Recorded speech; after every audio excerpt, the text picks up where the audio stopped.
নাই। আর এই ন্যাংটা নারীর নাচ ডান্স আর যুবকের মুস্কি হাসি আর চোখের ইশারা, এই যদি 24 ঘন্টা আমরা এইভাবে মোবাইলে দেখি, আমাদের চোখ অকালে যাবে না? যাবে না? আমি গতকালকে গিয়েছিলাম আমাদের বসিরহাটের বিধানসভার মানে ক্যান্ডিডেট যিনি, মানে নামটা কি, সপ্তর্ষি ব্যানার্জি, মাঝে মাঝে আমার আবার ব্রেনে আসে না, সপ্তর্ষি ব্যানার্জি মানে সপ্তর্ষি নামটাই মেয়েদের নাম। কি নাম বললাম? মেয়েদের নাম। কিন্তু বেটা ছেলে নাম কেন যে মেয়েদের নামে রাখলো আল্লাহই বেশি জানেন, আমি জানি না। সপ্তর্ষি মেয়েদের নাম হবে, ছেলেদের নাম আলাদা হবে। মেয়ে ছেলে এরা তো আলাদা, কিন্তু মেয়েদের নাম যেমন কালী, ছেলেরও নাম মেয়েরও নাম। এই ভুল বললাম নাকি? কালী, কালী আমাদের পাড়ায় আছে, গ্রামে আছে কালী, ছেলেরও নাম মেয়েরও নাম। এখন কি বলে আপনি সেনমের নাম ধরে ডেকে, সেও আবার বিষয় ব্যাপার, অনেক অসুবিধা আছে। কারণ এখন মেয়েরা মাথায় আর লম্বা চুল রাখে না, এবং গায়ে আর শাড়ি টাড়ি আর পরে না, বা সালোয়ার কামিজ পরে না। ছেলেরা যেমন প্যান্ট, মেয়েরাও তেমন প্যান্ট। ছেলেরা যেমন শার্ট, মেয়েরাও তেমন শার্ট। ছেলেরা যেমন বাবলি চুল বগমার্কা, মেয়েরাও তেমন বাবলি চুল, লম্বা চুল আর রাখে না। এখন মেয়েদের চিনবেন কি করে নাম শুনে? আমি চেনার একটা পন্থা মাঝে মাঝে পূর্বেও বলেছি, 3 বছর বলার সুযোগ পাইনি অসুস্থ থাকার কারণে। আল্লাহ সুস্থ করেছেন। গত কার্তিক মাসের 2 তারিখ থেকে টুকটাক প্রোগ্রামে বেরোচ্ছি। তো যাই হোক, এই মেয়েদের চেনার একটা নমুনা এখন বলতে আমার লজ্জা লাগছে, না বললেও হবে না, মানে মাথার চুল দেখে চেনা যায় না। আর ওদের মুখে তো গোপদাড়িও নাই, ছেলেদের গোপদাড়ি থাকে, তো ছেলেরাও মোমেনা আমেনার মতো গোপদাড়ি বিহীন হয়ে গেছে। ঠিক না ভুল? অধিকাংশ ছেলেরা মুখে গোপও রাখে না, দাড়িও রাখে না, যার কারণে ছেলে মেয়ে চেনা মুশকিল। প্যান্ট আর শার্ট পরা চিনবেন কি করে? এখন আমি চেনার একটা নমুনা বার করেছি, বুকের দিকে তাকালে একটু উঁচু নিচু দেখতে পাবেন। ঠিক বললাম না ভুল বললাম? বুকের দিকে তাকালে একটু উঁচু নিচু দেখতে পাবেন। ছেলেদের বুকের দিকে তাকালে দেখবেন সমান, মেয়েদের তাকালে একটু উঁচু মার্কা দেখা যাবে না? যাবে না? ওই ছাড়া মেয়েদের আর চেনার কোনো লাইন নাই আমার ভাইরা। এই জন্য হাল্লা বেহাল বালা, নারী পুরুষ যখন একত্রিত হয়ে রাস্তাঘাটে পথে চলবে, আল্লাহ নবী বলছেন আসমানে গজবের অপেক্ষা করো। তসবির দানার সুতো কেটে দিয়ে তসবির একটা মুখ উপরে ধরলে দানা যেমন টপ টপ করে পৃথিবীতে নির্গত হবে, পড়বে, আল্লাহর আসমানি গজব আমার উম্মতের উপরে ওই রকম তসবির দানার ন্যায় টপ টপ করে পড়বে। জোরে বলুন একটু নাউজুবিল্লাহ। সেই যুগে আমরা এসে গেছি। এই যুগে ঈমান রক্ষা করা খুব বড় কষ্ট, খুব বড় কষ্ট, খুব বড় সাংঘাতিক ব্যাপার। কিভাবে আপনার ঈমান শয়তান চুরি করে নিয়ে যাবে আপনি নিজেও বুঝতে পারবেন না। এই জন্য আখেরি জমানার সেই যুগ, আমাদের একটু সাবধানতা অবলম্বন করে আল্লাহর পয়গম্বর মুহাম্মদ রাসূলুল্লাহ জীবন আদর্শের উপরে আমাদের জীবন গাড়িটা চালাতে হবে। তাহলে তার মাধ্যম দিয়ে আল্লাহ হয়তো আমাদের ঈমানটা রক্ষা করিয়ে জান্নাত হালাল বানাতে পারে। জোরে বলুন সুবহানাল্লাহ। আমার ভাইরা, পয়গম্বর মুহাম্মদ রাসূলুল্লাহ সাল্লাল্লাহু আলাইহি ওয়াসাল্লাম সম্পর্কে আমি পাক কালাম কোরআন মাজিদের 22 পারা থেকে সূরা আহজাব থেকে একটি আয়াত সেন্টেন্স আপনাদের কাছে রেখেছি। নবী মুহাম্মদ রাসূলুল্লাহর মর্যাদা সম্মান পৃথিবীতে সবথেকে সেরা, এ সম্পর্কে একটা কোরআনের আয়াত রেখেছি। আর পয়গম্বর মুহাম্মদ রাসূলুল্লাহ জওয়ানি মোবারক আমি একটি হাদিস আপনাদের কাছে পরিবেশন করেছি। বিশ্ব নবীর আদর্শের রঙে রেঙে চলতে পারলে পরকালে কোনো ভয় নাই। এবং ইসলামিক কেতাবের ভিতরে লিপিবদ্ধ হয়েছে পয়গম্বর মুহাম্মদ রাসূলুল্লাহ পৃথিবীতে আগমন করেছিলেন মায়ের উদর থেকে রবিউল আউয়াল মাসের 12 তারিখ সোমবার। জোরে বলুন সুবহানাল্লাহ। যে কথাটা বলতে যে আমি আপনাদের কাছে আলোচনা করছিলাম, পৃথিবীতে হাদিস শরীফের ভিতরে সব থেকে দামি কিতাব যেটি, এই কিতাবটির নাম হলো বুখারী শরীফ। কি নাম বললাম? এছাড়া আরো অনেকগুলো হাদিসের কিতাব আছে। কারো নাম মুসলিম শরীফ, কারো নাম তিরমিজি, কারো নাম আবু দাউদ, কারো নাম ইবনে মাজাহ, কারো নাম নাসাই, কারো নাম দারমি, কারো নাম দারকুতনি, কারো নাম বাইহাকি, কারো নাম তিবরানি, কারো নাম মুয়াত্তা মালিক, কারো নাম মিশকাতুল মাসাবি, কারো নাম ইবনে হাব্বান, কারো নাম আল হাকিম, কারো নাম আল মুস্তাদরাক, কারো নাম তারগিব। এগুলো সব সহিহ হাদিসের কিতাবের নাম। ভরা আছে পয়গম্বর মুহাম্মদ রাসূলুল্লাহর জবানি, কিছু কম বেশি 3.5 লক্ষের মতো। জোরে বলা যাবে না একটু সুবহানাল্লাহ? নারায়ে তাকবীর।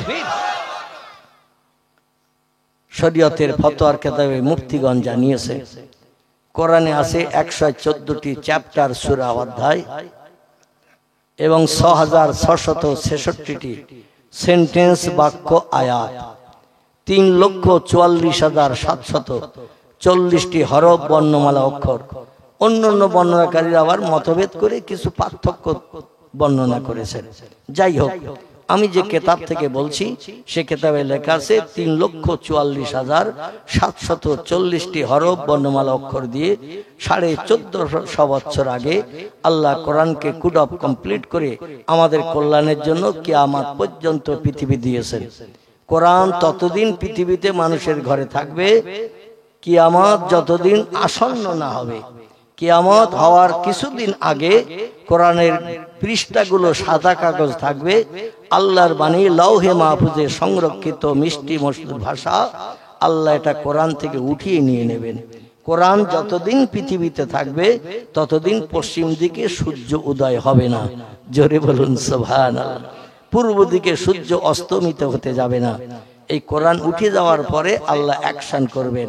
তিনি শুধু বলবেন, ইন্নামা আমরুহু ইযা আরাদা শাইয়ান আইয়াকুলা লাহু কুন ফায়াকুন। জোরে বলুন আল্লাহু আকবার। আমার ভাইরা, কোরআন শরীফের 22 পারা সূরা ইয়াসিনের ভিতরে আল্লাহ তথ্য রেকর্ড করেছেন। তিনি বলছেন, আমি আল্লাহ যখন কোনো বিষয়ে কোনো হুকুম করি, এজা আরাদা শাইয়ান, কোনো কিছু তৈরি করার পরিকল্পনা, ইচ্ছা প্রকাশ করি, আইয়াকুলা লাহু, আমার জবান দিয়ে শুধু একটু বলি, কুন হ, ফায়াকুন, সঙ্গে সঙ্গে সেটা হয়ে যাবে, সঙ্গে সঙ্গে সেটা হয়ে যায়। আমার কোনো কিছু বানাতে, তৈরি করতে 1 সেকেন্ডের জায়গায় 2 সেকেন্ড সময় কোনদিন লাগেনি এবং ভবিষ্যতেও লাগবে না। আমরা যেটা দেখতে পাই না সেটা সবার আগে দেখতে পাই কে? জোরে বলেন, আল্লাহ দেখতে পান। আমরা যে কথা সবার আগে শুনতে পাই না সে কথাটা সবার আগে শুনতে পাই কে? আমরা যে জিনিসটা সবার আগে দেখতে না পাই, আমাদের সবার আগে দেখতে পান সেটা কে? যে কাজটা আমরা তাড়াতাড়ি করতে পারি না সে কাজটা সবার আগে তাড়াতাড়ি করেন কে? তিনি হলেন আল্লাহ সুবহানাহু তাআলা।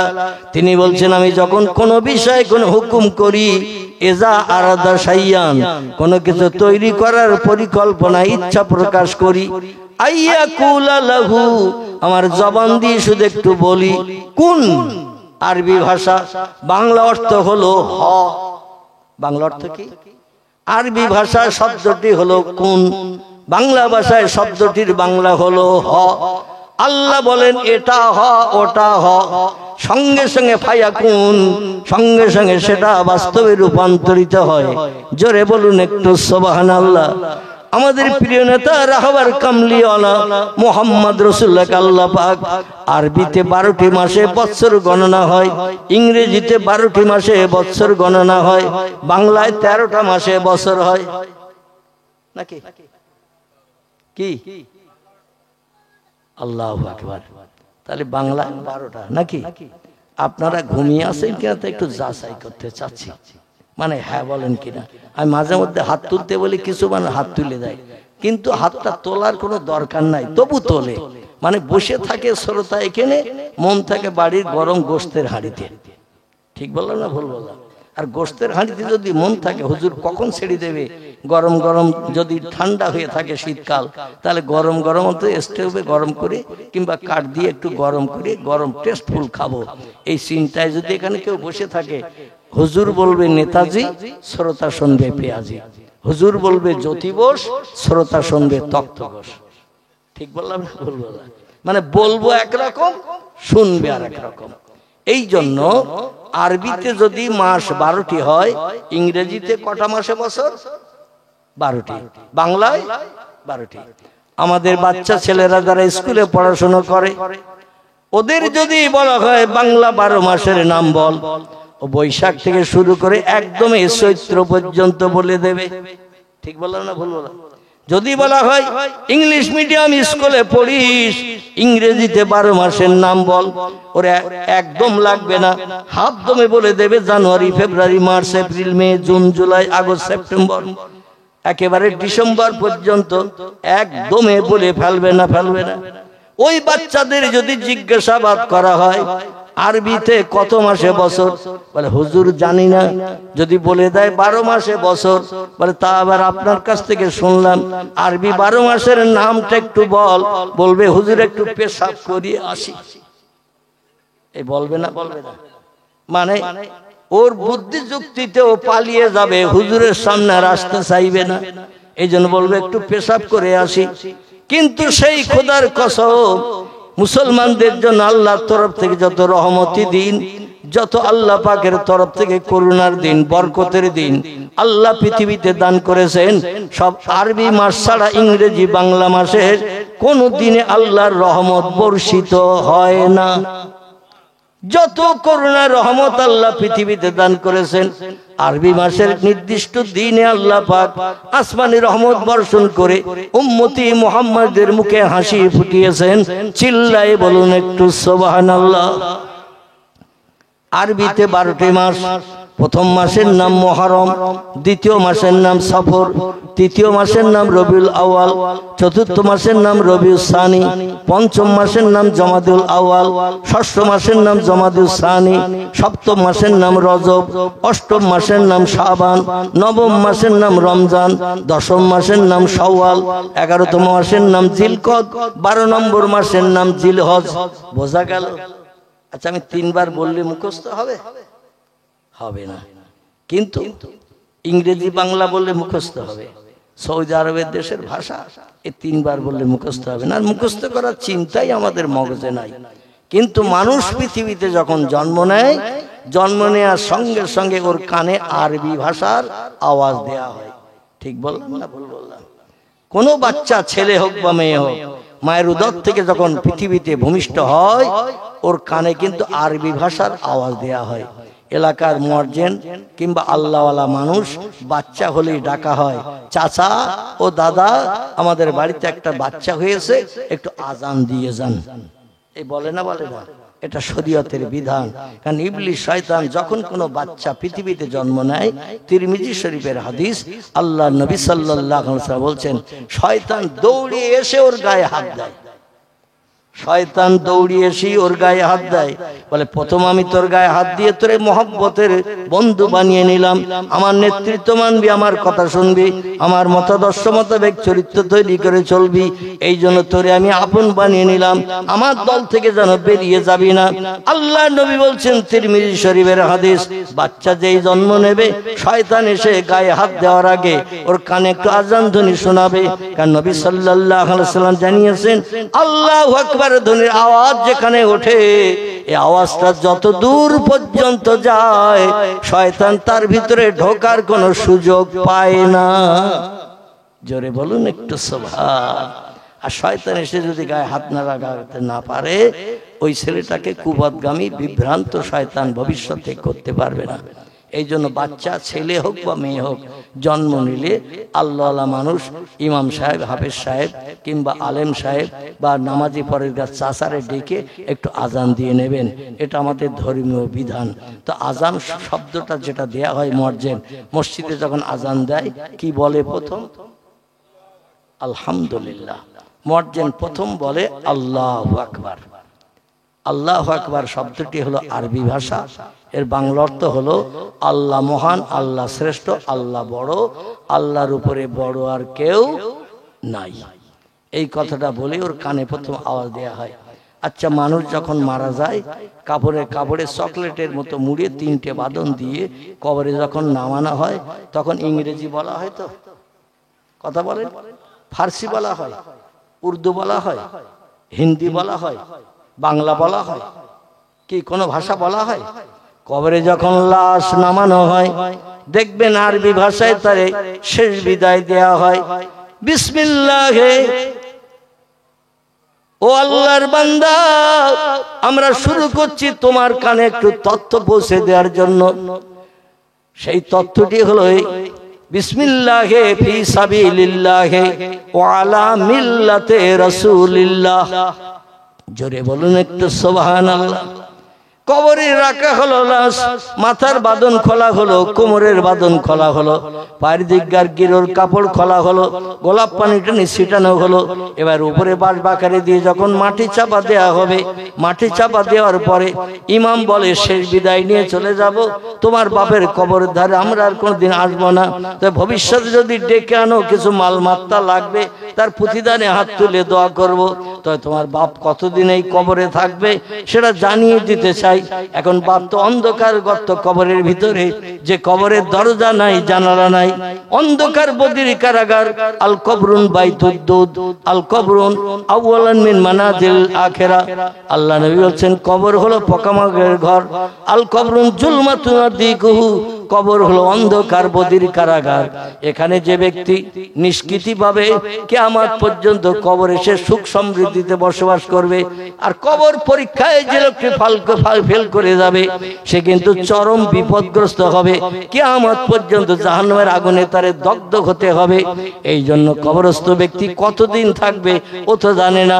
আপনজন কাঁধে করে নিয়ে নামিয়ে দিয়ে উপরে মাটি চাপা দিল, তাই সবাই মিলে দেখবেন কবরস্থ ব্যক্তিকে শেষ বিদায়ের ভাষণ দেয়া হয়। সবাই মিলে পড়ো, আমি ইমাম একলা পড়লে কবরস্থ ব্যক্তি শুনতে পাবে না, কারণ এখন অন্ধকার বদির কারাগারে মাটির ভিতরে গর্তে রয়েছে, জানলা নেই দরজা নেই, বাইরের হাওয়া ঢুকবে না। আমি একা আওয়াজ দিলে কবরস্থ ব্যক্তি বুঝবে না, তাই সবাই মিলে বলো মিনহা খলাকনাকুম ওয়া ফিহা নুঈদুকুম ওয়া মিনহা নুখরিজুকুম তারাতান উখরা। এখানে বোধহয় বলে না, বলে এখানেও বলে। দুনিয়ার সব জায়গায় কোরআনের উদ্ধৃতি, এটা কোরআনের আয়াত। ওকে বলা হচ্ছে মিনহা খলাকনাকুম। ও চাচা, ও দাদা, তুমি যেখানে কবরে কবরস্থ হয়েছো, তোমার লাশ এখন সই দেয়া হয়েছে, যেখানে তোমারে শোয়ানো হলো পূর্বে এই মাটি দিয়েই তোমারে তৈরি করা হয়েছিল। মিনহা খলাকনাকুম, পূর্বে এই মাটি দিয়ে তোমার দেহ বানানো হয়েছিল, তাই মাটির গর্তে তোমারে আমরা রেখে দিলাম। অফিহা নুঈদুকুম। ও চাচাজি, দাদাজি, আপনজন, আত্মীয় স্বজন, যতদিন না পর্যন্ত পশ্চিম দিকে সূর্যোদয় হবে, পূর্ব দিকে সূর্য অস্তমিত না হবে, ততদিন পর্যন্ত এই কবরে তোমারে থাকতে হবে। কবে কিয়ামত হবে জানি না, ততদিন পর্যন্ত ধৈর্য ধরার অধৈর্য প্রকাশ করো। এই জায়গা ছাড়া তোমার নসিবার কোনো জায়গা জুটবে না। অমিনহা নুখরিজুকুম, আরেকটা তথ্য আমরা সবাই মিলে তোমারে দিচ্ছি, যাতে কান খোলসা করে শুনে নাও। ও চাচা, দাদা, চাচিমা, দাদিমা, শুনে নাও। এই কবর থেকে তোমারে আবার একদিন উত্থাপিত করা হবে, কবর থেকে আবার একদিন তোমারে বার করা হবে। তারাতান উখরা, যেদিন সবাইকে তুমি কবর থেকে উঠতে দেখবে, তোমাকেও সেদিন কবর থেকে উঠানো হবে এবং তোমাকে হাজির করানো হবে একটা জায়গা। জায়গাটির নাম হলো ইয়াউমাল হাসর। কি নাম? হাসর। হাসর, ওই হাসরের ময়দানে তোমারে হাজিরি করা হবে। আবার সেখানে কতদিন থাকতে হবে তথ্যটা পয়গম্বর জানিয়ে দিয়েছেন, 50 আলফা সানা মিম্মা তাউদ্দুন।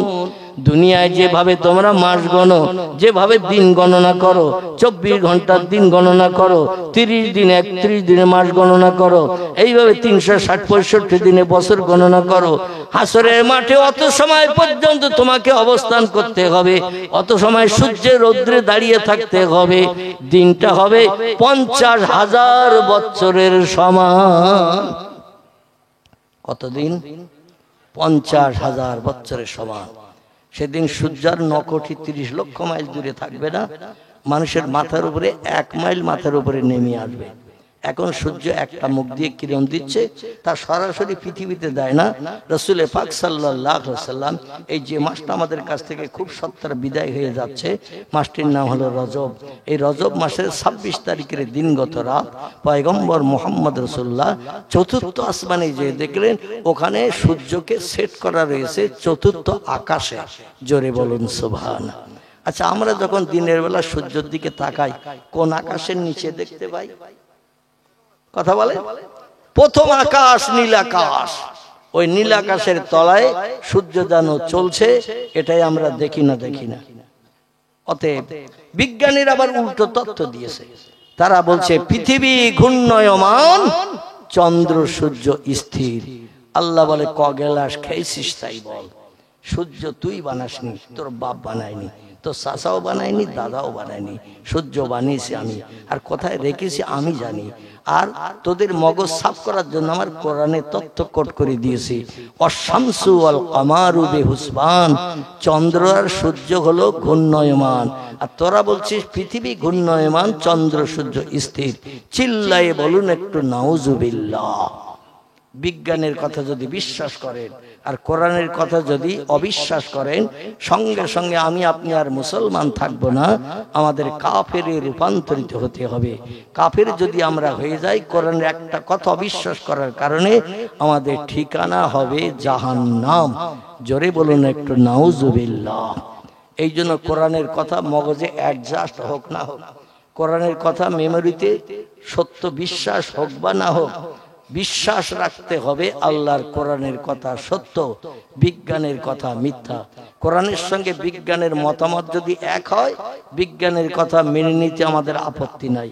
কিন্তু কোরআনের বিরুদ্ধে যদি বিজ্ঞানীদের মতামত যায়, আমরা কোরআনকে বিশ্বাস করব, বিজ্ঞানের তথ্যকে লাথি মেরে উড়িয়ে দেব। জোরে বলুন আমিন। পারা যাবে তো নাকি? যদি পারেন অবশ্যই একদিন না একদিন আল্লাহর জান্নাত আপনার জন্য হালাল হয়ে যাবে। আর বিজ্ঞানের তথ্য যদি পূর্ণ বিশ্বাসী হয়ে কোরআন সম্পর্কে মন্তব্য করেন, 1450 বছর আগের পূর্ণ কোরআন আল্লাহর বাণী। আল্লাহ দুনিয়ার কোন স্কুল কলেজে পড়িনি, এই জন্য আল্লাহর জ্ঞান আমাদের বিজ্ঞানীদের থেকে কম। আল্লাহর কথা এখন বিজ্ঞানের যুগে মানা যাবে না, নাউজুবিল্লাহ। এইরকম ধারণা করে যদি বিজ্ঞানের তথ্য বিশ্বাস করি, কোরআনের তথ্যকে যদি আমরা অবিশ্বাস করি, আমাদের ঠিকানা হবে চিরস্থায়ী জাহান্নাম। আল্লাহ যেন আমাদের হেফাজত করেন। সকলে বলুন আমিন। এই মানুষের ব্রেন মগজ সাফ করার জন্য, মানুষকে কোরআন বিশ্বাসী বানানোর জন্য এখান থেকে 1450 বছর আগে মক্কা নগরীর কাবা শরীফের পূর্ব দিকে আবু কোবাইস পাহাড়ের একেবারে উত্তর গায়ে, আবু কোবাইস পাহাড়ের উত্তর গায়ে, পাহাড়ের পাদদেশে একটু উঁচু জায়গায় খেজুরের পাতার বেড়া বানিয়ে, খেজুরের পাতার মাঝখানে ডাটা দিয়ে দরজা বানানো, এইরকম একটা ঘরে, যে ঘরে বিছানাও ছিল না, কোনো চ্যাটাইও ছিল না। মামিনা বলছেন আল্লাহি লা শাক্কা ফিহি, আমি সেই খোদার কসম খেয়ে বলছি, আমার শিশু বেটা মোহাম্মদ যেদিন ধরার বক্ষে উদর থেকে জন্মগ্রহণ করেছেন, সেদিন আমার ঘরে কোনো বিছানা চ্যাটাই কিছু ছিল না। বাধ্য হয়ে জান্নাতি ধাত্রীরা আমার বেটাকে আমার দেহ থেকে বার করে মক্কা নগরীর ধুলা মাখিয়ে সরিয়ে রেখেছিলেন। জোরে বলেন সুবহানাল্লাহ। আল্লাহ পাক সজ্জার সম্পর্কে বলছেন, ওয়া ইন্নাকা লাআলা খুলুকিন আযীম। যত সৃষ্টি আমি পৃথিবীর সৌন্দর্য শ্রীবৃদ্ধির জন্য যত সৃষ্টি আমি বানিয়েছি, সমস্ত সৃষ্টির ভিতরে সেরার মর্যাদা দিয়ে একজন ব্যক্তিকে আমি বানিয়েছি। তিনি হলেন সাইয়্যিদুল আম্বিয়া, রাহমাতাল লিল আলামিন, খাতামান নবিয়্যিন, শাফিউল মুজনাবিন, রাহিতুল আশিকিন, মুরাদুল মুশতাকিন, সিরাজুস সালিকিন, মিসবাহুল মুকাররাবিন, জাদ্দুল হাসান আল হুসাইন, আবিল কাসিম, যার নাম আল্লাহ কোরআনে কোট করে দিয়েছেন, বিসমিল্লাহির রহমানির রহিম, ওমা মুহাম্মাদুন ইল্লা রাসূলুন ক্বাদ খালাত মিন ক্বাবলিহির রাসূল। জোরে বলুন আল্লাহু আকবার। কোরআন পাকের 22 পারা সূরা আহজাবের ভিতরে আল্লাহ তত্ত্ব কোট করে দিয়েছেন, ও পৃথিবীর বিভিন্ন ধর্মাবলম্বীরা, বর্তমান পৃথিবীতে 4000-এর উপরে ধর্মাবলম্বীর বসবাস চলছে। কতটা বললাম? 4000-এর উপরে ধর্মাবলম্বীর বসবাস চলছে। হিন্দু আছে, জৈন আছে, শিখ আছে, বৌদ্ধ আছে, চৈতন্য আছে, ইহুদি আছে, খ্রিস্টান আছে, কোল আছে, ভিল আছে, নাগা আছে, খাসা আছে, মুন্ডা আছে, আর্য আছে, অনার্য আছে, আদিবাসী আছে, সাঁওতালি আছে, আছে না? এইরকম 4000-এর উপরে ধর্মাবলম্বীর বসবাস। প্রত্যেকটি ধর্মাবলম্বীদের এক একজন ধর্মীয় নেতা আছে না নাই? নেতার নেতৃত্ব প্রত্যেকটি ধর্মাবলম্বী মেনে চলে। নেতার আদর্শ ভালো হিসাবে তারা জীবনের সঙ্গে প্রতিফলিত করতে চায়। আল্লাহ বলেন, কোন নেতার নেতৃত্ব মানে পরকালে মুক্তি পেতে চাও? যে নেতার নেতৃত্ব মানলে দুনিয়ায় শান্তি, পরকালে মুক্তি পাওয়া যাবে। আমার সত্য কোরআনের নেতার নাম কোট করে দিলাম, যাতে যাচাই করতে তোমাদের বাড়তি সময় না লাগে। জোরে বলুন একটু সুবহানাল্লাহ। আল্লাহ বলেন, শেষ যুগের মানুষের কিয়ামত পর্যন্ত কল্যাণের জন্য, উপকারের জন্য, জান্নাতের সুখ সমৃদ্ধি কোটি কোটি বছর, বাস্তব জীবনের রূপদানের জন্য, জান্নাতের 70টা করে যুবতী সুন্দরী হুরকে নিয়ে কোটি কোটি বছর ধরে আনন্দ ফুর্তি করে কাল যাপনের জন্য একজন নেতাকে আমি সর্বশেষে পৃথিবীতে পাঠিয়েছেন। আমি তার নাম কোট করে দিলাম, বিশ্ববাসী শুনে নাও।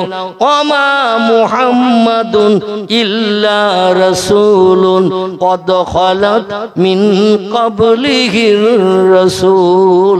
জোরে বলুন আল্লাহু আকবার। আল্লাহ বলেন, রামকৃষ্ণ পরমহংস দেব নয়, বুদ্ধদেব নয়, চৈতন্য দেব নয়, গুরু নানক নয়, মহাবীর নয়, আচার্য কেশবচন্দ্র নয়, যীশু খ্রিস্ট নয়, বালক ব্রহ্মচারী নয়, মোজেস নয়, যিশু নয়। তোমাদের কল্যাণের দায়িত্ব পালন করে পৃথিবীতে সর্বশেষ যেদিন আগমন করবেন, আমি তার নাম কোট করে দিলাম, মুহাম্মাদুর রাসূলুল্লাহ। জোরে বলা যাবে না একটু সুবহানাল্লাহ? আল্লাহ বলেন, কদ খালাত মিন ক্বাবলিহির রাসূল। পূর্ব জামানার মানুষের কল্যাণের জন্য আমি পূর্বে পৃথিবীতে মানুষকে হেদায়েত দিতে, সুপথ দেখাতে, ভালো পথের প্রতীক বানাতে, আমার জান্নাত হালাল বানাতে পূর্বেও কিছু পয়গম্বর পৃথিবীতে পাঠিয়েছিলাম। কোরআনে পাকের ভিতরে আল্লাহ কিছু পয়গম্বরের নাম কোট করেছেন পূর্ব যুগের মানুষের নেতা হিসাবে। কারবা নাম আদম, কারবা নাম শীশ, কারবা নাম ইদ্রিস, কারবা নাম নূহ, কারবা নাম ইব্রাহিম, কারবা নাম ইসমাইল, কারবা নাম ইসহাক, কারবা নাম ইয়াকুব, কারবা নাম ইউসুফ, কারবা নাম দাউদ, কারবা নাম সুলাইমান, কারবা নাম মুসা, কারবা নাম হারুন, কারবা নাম হুদ, কারবা নাম লুত, কারবা নাম সালেহ, কারবা নাম জাকারিয়া, কারবা নাম ইহইয়া, কারবা নাম আইয়ুব, কারবা নাম ইউনুস, কারবা নাম শুআয়ব, কারবা নাম ইলিয়াস, কারবা নাম উযায়ের, কারবা নাম ঈসা, কারবা নাম মুহাম্মাদুর রাসূলুল্লাহ। চিল্লায়ে বলুন একটু সুবহানাল্লাহ। শেষে কোন নাম বললাম? শেষে মুহাম্মাদুর রাসূলুল্লাহ এসেছেন সব পয়গম্বরের শেষে। এবং আল্লাহ বলছেন, খাতামান নাবিয়্যিন, আমি নবীদের শেষ করে পৃথিবীতে পাঠিয়েছি। লা নবিয়্যা বাদি, কিয়ামত অবধি মুহাম্মদের পরে আর কোন মহামানব পৃথিবীতে আসবে না, আগমন হবে না। জোরে বলুন একটু সুবহানাল্লাহ। আল্লাহ পাক রব্বুল আলামিন সেই নবীকে মুহররম মাসে না পাঠিয়ে, সফর মাসে না পাঠিয়ে, আমার ভাইরা এমন করে জমাদিউল আওয়ালে না পাঠিয়ে, জমাদিউল সানিতে না পাঠিয়ে, রজবে না পাঠিয়ে, শাবানে না পাঠিয়ে, রমজানে না পাঠিয়ে, শাওয়ালে না পাঠিয়ে, জিলকদে না পাঠিয়ে, জিলহজে না পাঠিয়ে পয়গম্বরকে পৃথিবীতে পাঠিয়েছেন রবিউল আউয়াল মাসে। ঠিক বললাম তো না ভুল বললাম? রবিউল আউয়াল মাসে। রবিউল আউয়াল শব্দটি হলো আরবি ভাষা। কি ভাষা? আরবি ভাষা। আরবিতে রবিউল শব্দের বাংলা অর্থ হলো বসন্ত, আউয়াল মানে হলো প্রথম। আল্লাহ বলছেন, আমি 12টি মাসের ভিতরে একটি মাসের নামকরণ করেছি রবিউল আউয়াল, আর একটা মাসের নামকরণ করেছি রবিউল সানি। একটা মাসের নাম হলো প্রথম বসন্ত, আর একটা মাসের নাম হলো দ্বিতীয় বসন্ত। রবিউল আউয়াল প্রথম বসন্ত, রবিউল সানি দ্বিতীয় বসন্ত। এই দুটি মাসের মর্যাদা রক্ষা করতে তামাম পয়গম্বরের সেরা পয়গম্বর যিনি হলেন সাইয়্যিদুল আম্বিয়া, সব নবীর সর্দার নেতা, যিনি আল্লাহ তারে পাঠালেন রবিউল আউয়াল মাসে। জোরে বলুন একটু সুবহানাল্লাহ। আবার তার মরণটা করালেন ওই রবিউল আউয়াল মাসে। ঠিক বললাম না ভুল বললাম? আল্লাহ বলেন পৃথিবীর কোন মানুষ কিয়ামত পর্যন্ত চেষ্টা করলো আমার নবীর মর্যাদা নস্যাৎ করতে পারবে না, বলতে পারবে না মুহাম্মাদের মর্যাদা যেমন আমার মর্যাদা অবিকল তেমন। এই কথা আল্লাহ কাউরে বলতে দেবে না বলে যে মাসের যে তারিখ যে বার পয়গম্বরকে ধরার বক্ষে আল্লাহ ভূমিষ্ঠ করালেন, আবার 63 বছর পর ওই মাসের ওই একই তারিখ একই বার আল্লাহ নবীজির জীবনে জুটিয়ে দুনিয়া থেকে ইন্তেকাল করিয়ে বিশ্ববাসীকে জানিয়ে দিলেন তোমাদের জন্ম হবে আষাঢ় মাসের 13 তারিখ সোমবার, মরণ করব তোমাদের বৈশাখ মাসের 17 তারিখ বুধবার, তোমাদের জন্ম হবে জ্যৈষ্ঠ মাসের 20 তারিখ রবিবার, মরণ হবে তোমাদের ফাল্গুন মাসের 17 তারিখ মঙ্গলবার। যে মাসের যে তারিখ যে বার তোমার জন্ম হবে কিয়ামত পর্যন্ত কারো নসিবে একই মাসের একই তারিখ একই বার, কারো নসিবে মরণ জুটবে না। মাসও যদি জোটে আষাঢ় মাসে জন্ম আষাঢ় মাসে মরণ, কিন্তু দেখবেন তার ওই জন্মটা যে মাসে জন্ম সেই মাসের তারিখটা জুটবে না।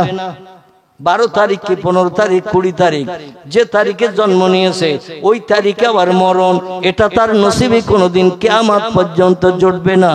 আবার আল্লাহ পাক রব্বুল আলামিন কোন মানুষের নসিবে একই মাস একই তারিখ একই বার যে বারে জন্ম নিয়েছে ওই একই বারই মরণ নসিবে জুটবে না। তিনটির ভিতরে কোন একটা আল্লাহ পরিবর্তন করিয়ে তার মর্যাদা সম্মানকে হ্রাস করে দেবেন কিয়ামত পর্যন্ত, যাতে মুহাম্মদ রাসূলুল্লাহর মর্যাদা সম্মান আল্লাহ অটুট রেখে কিয়ামত পর্যন্ত বিশ্ববাসীর কাছে নজির সৃষ্টি করেছেন এবং কিয়ামত পর্যন্ত নজির থাকবে। আল্লাহ বলেন শোনো, আরবি 12 মাসের ভিতরে 2টি মাসের নামকরণ করেছি। বসন্ত মাস বসন্ত, আমাদের বাংলা ঋতুকালের ভিতরে দেখবেন 2টি মাসকে বসন্তকাল বলা হয়, যে মাস দুটো আমাদের কাছে সব থেকে প্রিয় পছন্দনীয়। এই মাস দুটির নাম কি? ঘুমিয়ে পড়েছে? আরে যা একটা নাম বলবেন তো, আমি তো আছি, চেষ্টা করব সংশোধনের, কিন্তু যদি তথ্য না দেন তাহলে তো সংশোধন হবে না। ঠিক বললাম না? বললাম একটু তথ্য দেবেন আমার ভাইরা। বাংলায় 12টি মাসকে 6টি ভাগে ভাগ করে ঋতুকাল করা হয়েছে। ঋতু এই 6টি ঋতু গ্রীষ্ম বর্ষা শরৎ হেমন্ত শীত আর কথা বলেন বসন্ত। গ্রীষ্ম বর্ষা শরৎ হেমন্ত শীত আর বসন্ত 6টা ঋতুতে 12 মাসকে ভাগ করা হয়েছে, 2 মাস করে ঋতুকাল বলা হয়েছে।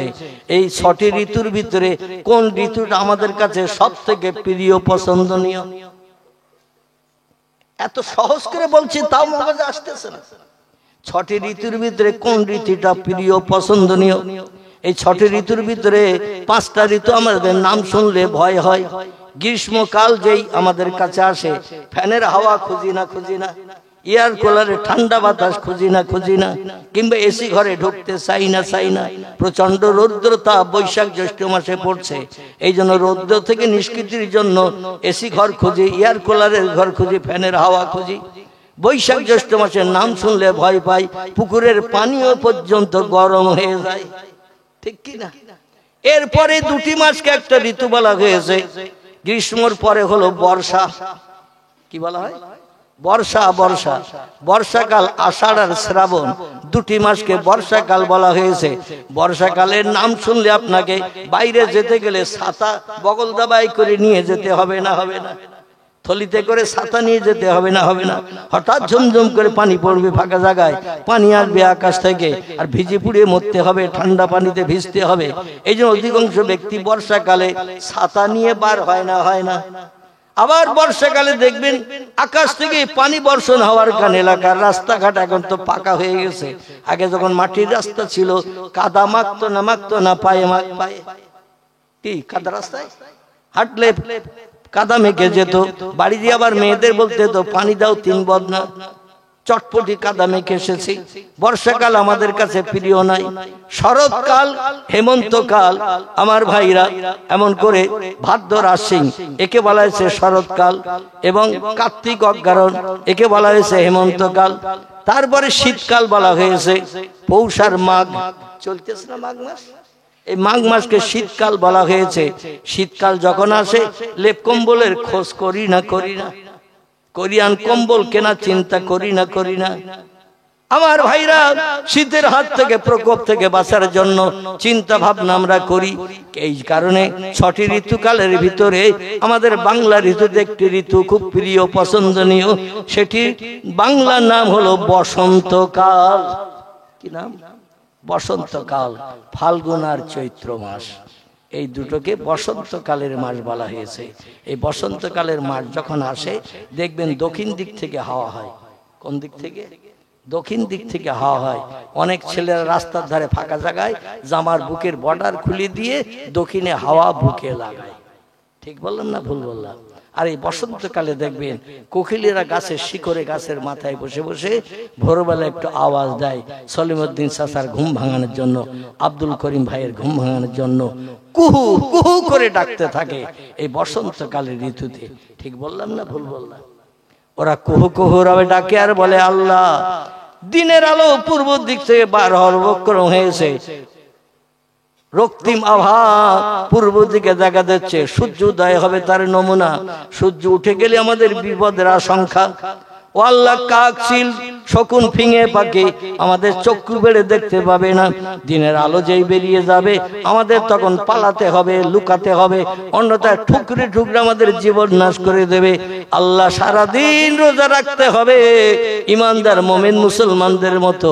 আপনার ফরজ হুকুম রোজা, বেলা উদয়ের আগ থেকে নিয়ে সন্ধ্যা পর্যন্ত মুসলমানরা যেমন রোজা রাখে, আমাকেও তেমন পাতার আড়ালে, গাছের ভিতরে, ঝোপের ভিতরে রোজা রেখে বসে থাকতে হবে। বাইরে বেরোলে ঠুকরানি খেতে হবে, রক্তমুখ করে দেবে। ও আল্লাহ, সারাদিন তো অনাহারা থাকা যাবে না। এই জন্য তাই তোমার নামের জপ করছি। তুমি তো বলেছো, ইন্নাল্লাহা ইয়ারযুকু মাইয়াশাউ বিগাইরি হিসাব। আল্লাহ বলেন, রিজিকের মালিক আমি, কোন বান্দারে না খাইয়ে মারি না। যার যেমন খাবারের দরকার দৈনন্দিন বিনা পয়সায় পরিবেশন করি। জোরে বলুন একটু সুবহানাল্লাহ। ওয়াইন মিন শাইইন ইল্লা ইউসাব্বিহু বিহামদিহি। আমার রিজিকের উপরে যদি তুমি নির্ভর করো, কোকিল বলে, আল্লাহ, 5 পাটি চাল ঘরে নাই, পুকুরে 3 বছরের পোষা মাছ নাই, আল্লাহ, ব্যাংকে আমার টাকা জমা নাই। পাড়া সলিমউদ্দিন চাচার কাছে হাত পাতলেও বলবে কিচ্ছু নাই। তাই বলে কি না খেয়ে মারা যাবো নাকি? আল্লাহ, আমার তো পুকুরে মাছ নাই, 5 পাটি চাল নাই, ব্যাংকে টাকা নাই, ও আল্লাহ, অনাহারা হয়ে মারা যাবো নাকি? আবার পাখিদের কামড় ঠোকর শুনতে হবে। ও আল্লাহ, তাই ভোরবেলা তোমারে ডাকি, কুহু কুহু রবে, আল্লাহু আল্লাহ, আল্লাহু আল্লাহ, এই রবে তোমারে ডাকে। তুমি তো কোরআনে সূরা ইয়াসিনের ভিতরে তত্ত্ব দিয়েছো, ওয়াইন মিন শাইইন ইল্লা ইউসাব্বিহু বিহামদিহি।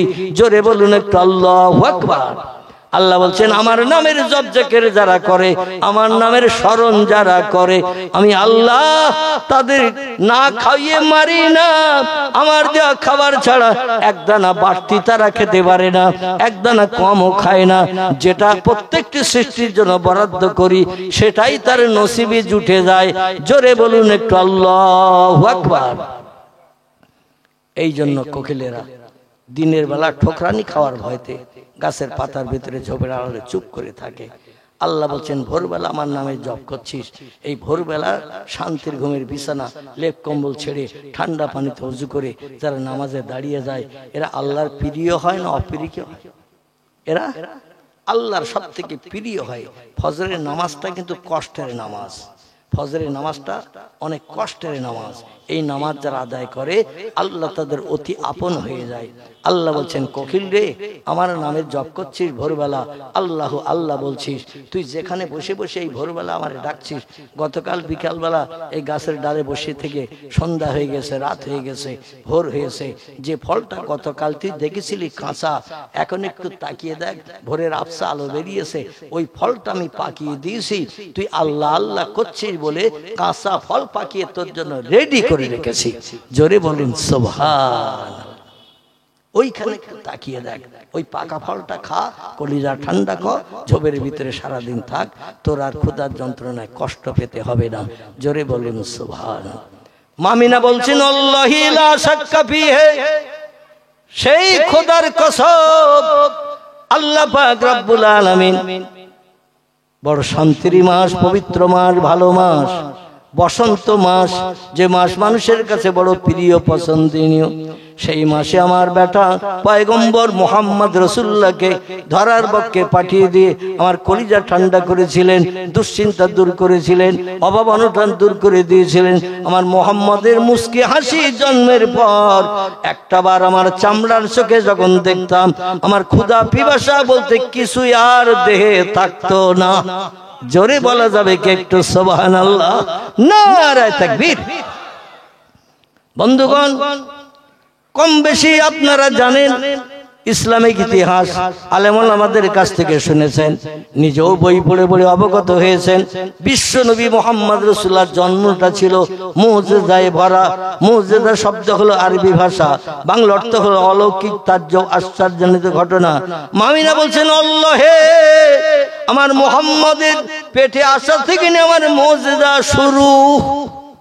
পেটে আমার মুহাম্মদ যখন এসেছে, সেখান থেকে আমার মুজিজা মুহাম্মদের কারণে শুরু। ঐতিহাসিকের ইতিহাসে লিখেছেন, আল্লাহর পয়গম্বর মুহাম্মদ রাসূলুল্লাহ রজব মাসের 6 তারিখে বাবা মায়ের সঙ্গে বিবাহ বন্ধনে আবদ্ধ হয়েছিল। তার বাবা মা আমিনা এবং আব্দুল্লাহ দুইজন বিবাহ বন্ধনে আবদ্ধ হয়েছিলেন রজব মাসের 6 তারিখের রাতে। বিয়ের পরে পয়গম্বর মুহাম্মদ রাসূলুল্লাহ জন্মগ্রহণ করেছেন রবিউল আউয়াল মাসের 12 তারিখ।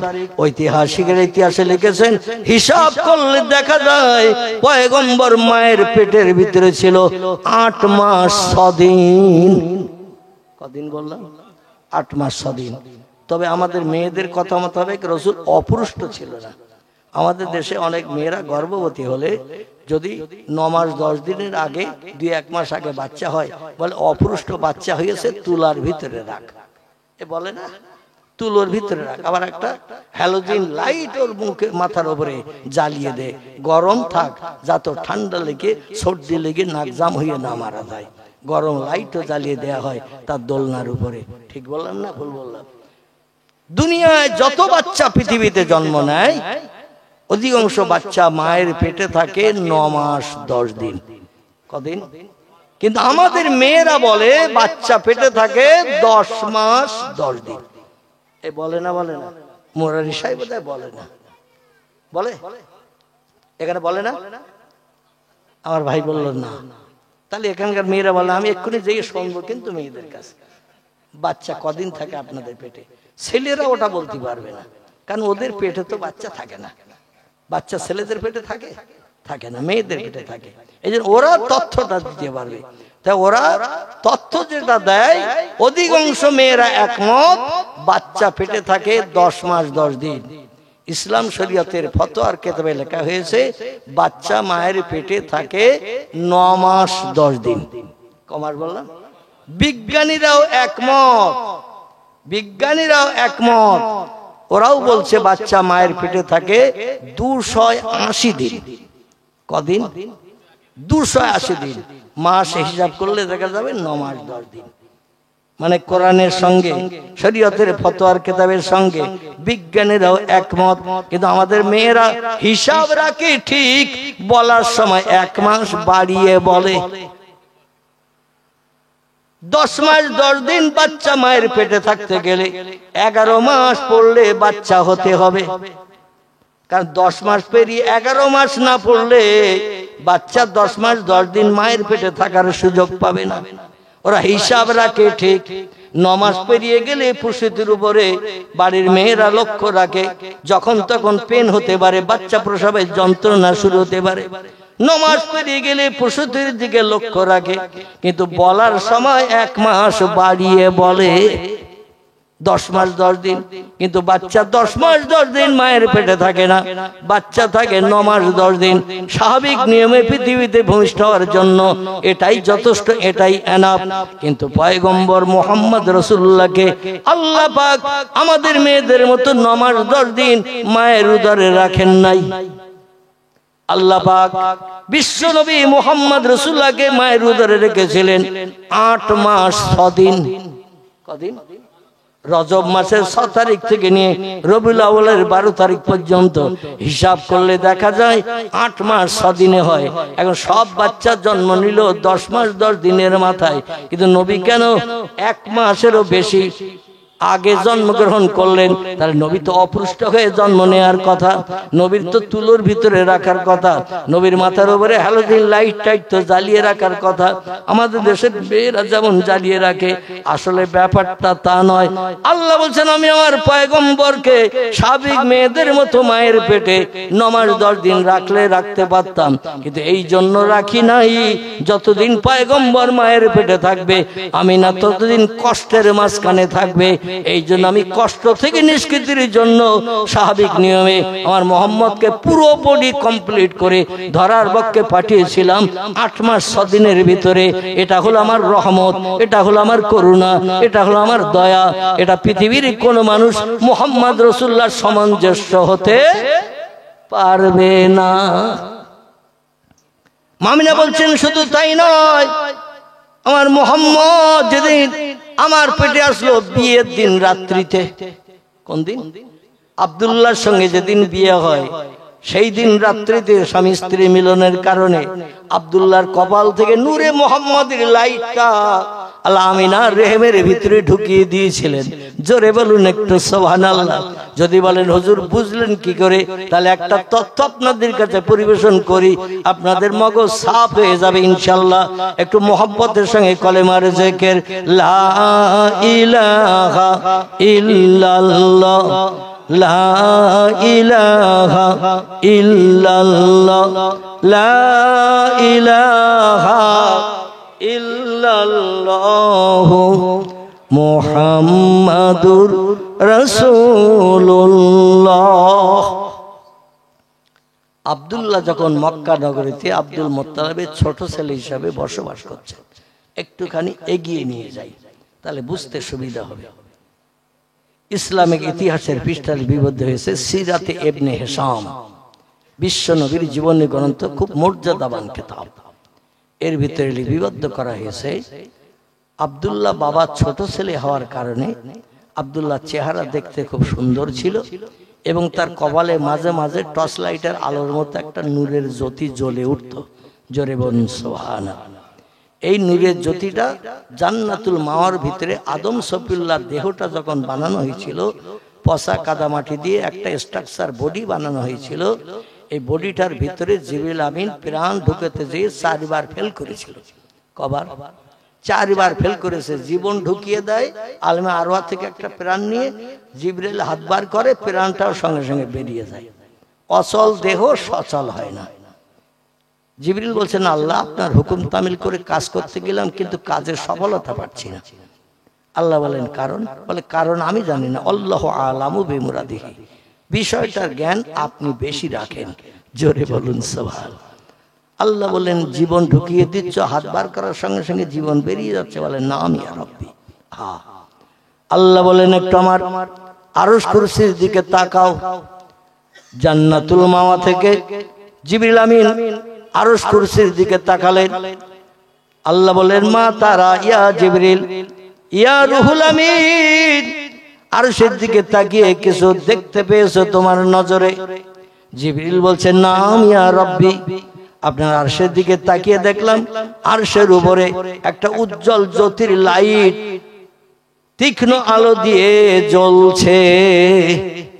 আল্লাহ বলেন মা তারা ইয়া জিবরিল, ও লাইটটা কি লাইট তুমি কি জানো? জিবরিল বলে লা ইয়া রাব্বি, লাইটটা কি লাইট জানি না, তবে আপনি জানিয়ে দিলে জানতে পারবো। জোরে বলুন সুবহানাল্লাহ।